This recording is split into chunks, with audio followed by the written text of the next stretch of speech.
Salut à toutes et à tous, ici Yasbit de Kimochi et bienvenue dans cette nouvelle vidéo. Bon, serais-je le seul youtubeur à enregistrer la nuit alors qu'il habite dans la campagne en Guadeloupe entouré de grillons? Je pense bien que non, et si vous le trouvez, mettez un lien dans les commentaires, je vais les regarder même s'ils sont supprimés. Bon, en cette soirée du 16 décembre, parce que oui, j'ai fait ça le 16 décembre, si ça s'upload le 4 janvier, ben c'est parce que je traîne, je suis désolé, mais une vidéo ça se fait pas du jour au lendemain.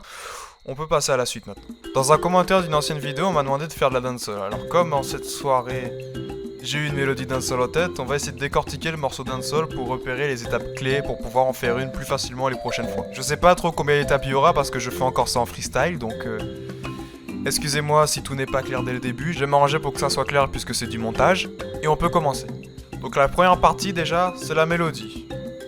Pour tout ce qui est mélodie, pour ma part, je pense à des plucks, c'est-à-dire des instruments qui jouent genre une note, après une, comme ça, qui vont jouer une mélodie redondante pendant tout le son. Bien sûr, je l'accompagne d'une mélodie solo qui accompagne ces trois accords-là.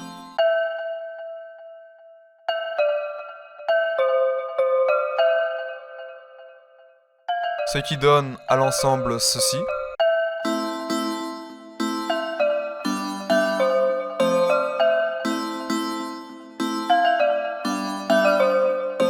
Et ensuite je suis carrément allé attaquer les percussions, puisque sans les percussions je pouvais pas avancer en dancehall, franchement et honnêtement, parce que la dancehall a des percussions particulières, comme le bouillon,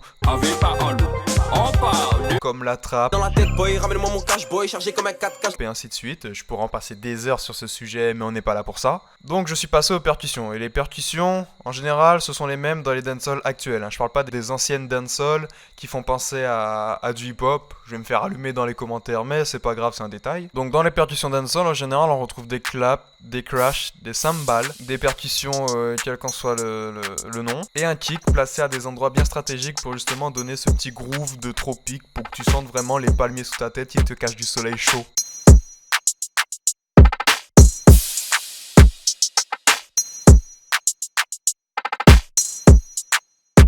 Et le tout ensemble avec les premières mélodies et les percussions, ça donne ça.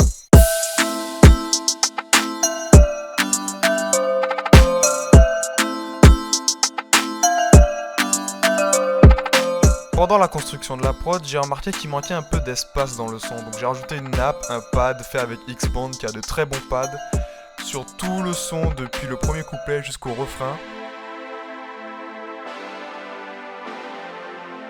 Après, plus on avance dans le son, et plus je me dis qu'il manquait une petite touche électronique à tout ça. Donc j'ai rajouté un synthé qui joue des notes classiques, sauf que je joue avec une automation de cut-off, ce qui donne un petit style bien humanisé à l'instrument. Et je crois bien que ce sera tout jusque là, on a notre morceau dancehall au complet. Après il manque forcément des éléments à droite à gauche, mais je voulais vous montrer vraiment que la base du son, enfin que la base de comment on fait ça et tout ça. Avec le temps bien sûr, j'ai pris les anciennes mélodies des plugs ou du synthé pour le doubler avec une flûte ou un autre plug ou un autre truc pour rajouter un peu d'instrument, un peu de lumière et un peu d'espace dans le son.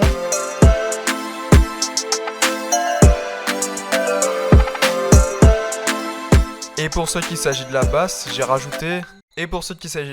utilisé une sub basse. Comme son nom l'indique, attaque dans les subs, c'est un synthé qui utilise que des fréquences basses. Donc pas de fréquence haute, pas de fréquence milieu, pas comme une 808 où franchement la 808 elle est omniprésente dans un son. Là c'est vraiment une sub qui joue pendant tout le refrain seulement. Et vous verrez que sans cette sub il va manquer quelque chose à votre morceau dancehall.